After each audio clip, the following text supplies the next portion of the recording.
Hello, my name is Anthony Hill. I am a Capel ISD School Board Trustee.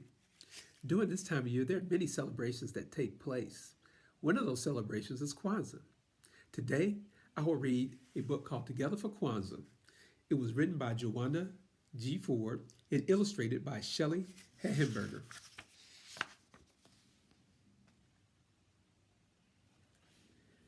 It was the first day of Kwanzaa, and Kayla was sad. Her big brother Kari could not come home for the holidays because a heavy snowstorm had closed all the roads around the school. Kayla always missed Kari while he was away, but this was worse than ever. Now, they would have to start Kwanzaa without him. Kwanzaa was Kayla's favorite time of year. She loved celebrating her African heritage and doing special things with her family. But how could she enjoy Kwanzaa this year if Kari was not part of it?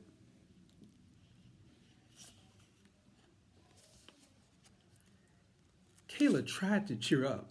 After dressing in colorful African clothing, she began to set the Kwanzaa table. First, she put down the macaca, a traditional straw mat. On top of the macaca, she placed the kanara, a Kwanzaa candle holder. The kanara holds 7 candles, one for each night of Kwanzaa, a black candle in the middle, 3 red candles on the left, and 3 green candles on the right.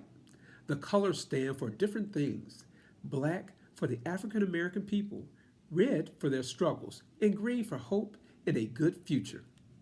Each night of Kwanzaa, families light candles and celebrate one of the 7 Kwanzaa principles, which are ideas that help people to be strong. The principles help to guide them through Kwanzaa, but are practiced all year long. There's a different principle for each day of Kwanzaa. Every year, Kayla and Kari would share the Kwanzaa greeting, Habaragani, Kari would say. The greeting is from the Swahili language. It means, what is happening today? Kayla would answer with the Kwanzaa principle for that day. Many Swahili words are used during Kwanzaa. Kayla sighed. It just wouldn't be the same without Kari there tonight.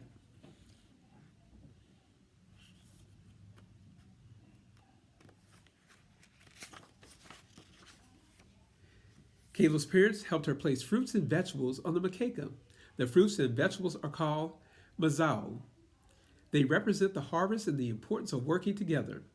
Here's the corn, said Kayla. Do you remember the Swahili word her mother asked? Muhindi, Kayla answered. The muhindi represents the children in the family. She put 2 ears of corn next to the other Kwanzaa symbols, one for her and one for Kari. When the table was ready, Kayla's mother helped her light the black candle. Kayla knew that they would light a red candle the second night, a green one the next night, and so on until all the candles were burning on the last night.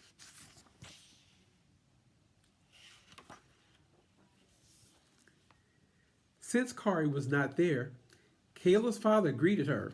Habaragani, he said. Kayla answered with the first principle of Kwanzaa. Umoja, she said. Umoja means unity. Kayla's father poured a few drops of water from the kikombe, cha umoja, or unity cup, to remember and honor their ancestors. At Kwanzaa, everyone drinks from the unity cup to celebrate family and community unity. Kayla and her family practice unity all year by spending time together as a family. Kayla especially loved family movie night. They would rent movies and eat pizza and popcorn all night long. Thinking about movie night made Kayla miss Kari even more.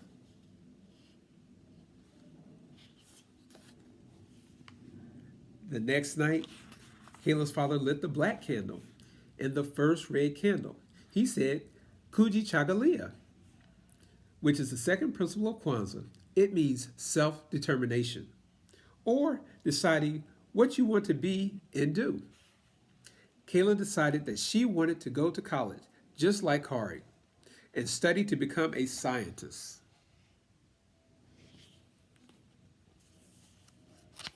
On the third night, the phone rang. Just as Kayla was lighting the first green candle, it was Kari. Habaragani, Kari said. Ujima.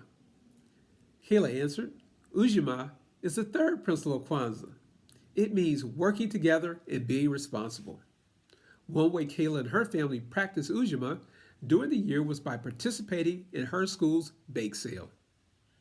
The teachers, parents, and students all worked together to raise money for the community. The black candle. One green candle and two red candles were lit on the fourth night. Kayla was really happy tonight. The roads were cleared and Kari was on his way home. The principle for the fourth night of Kwanzaa is Ujima. Ujima means cooperative economics or supporting African American businesses. Kayla and her parents loved shopping in Tubman Square, where African Americans sold handmade jewelry, hats, and clothes. The phone rang, and Kayla ran to answer it. Hi, Kari. Are you almost home? She asked. Kari explained that his car had broken down on the way. It would take a few days to fix. Kayla burst into tears.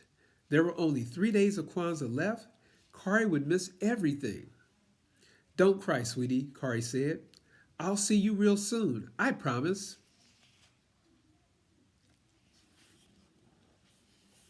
On the fifth night, Kayla's mother lit the candles. Today's principle was Nia, or purpose. Kayla decided that her purpose was to be the best little sister she could be. She made Kari a special Kwanzaa scrapbook, telling him all about how the family celebrated this year.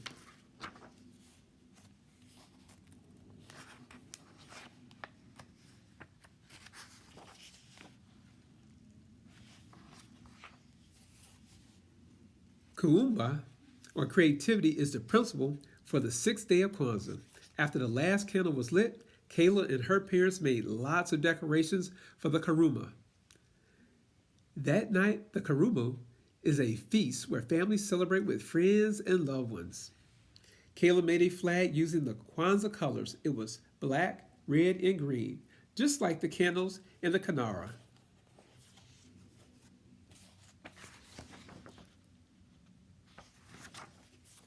Soon, there was a knock at the door. Kayla ran to answer it. Kari, she yelled as she opened the door. No, not Kari, but Grandma and Grandpa are here. Kayla was glad to see her grandparents, but she couldn't help being disappointed that Kari still had not arrived. She kept hoping that somehow he'd get home before Kwanzaa was over. There were many knocks on the door from friends and family. It was hard to be sad with so many people around.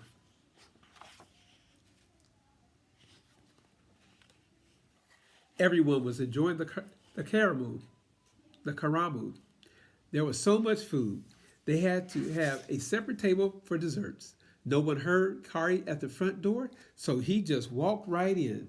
Kayla squealed with delight when she saw him. You made it, Kayla said, smiling. I took a taxi to a bus, he answered, just to see you. Kayla hugged Kari as tight as she could.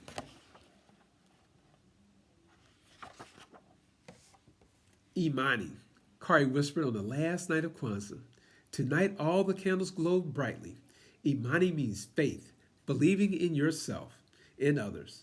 I believe in our family, Kayla said as they opened their zawadi, or gifts. Kayla knew that zawadi should be handmade or educational. She gave everyone a photo of the family in a frame she had made from old newspapers. Everyone loved their zawadi, especially Kari. Thank you for listening and have a happy holiday season.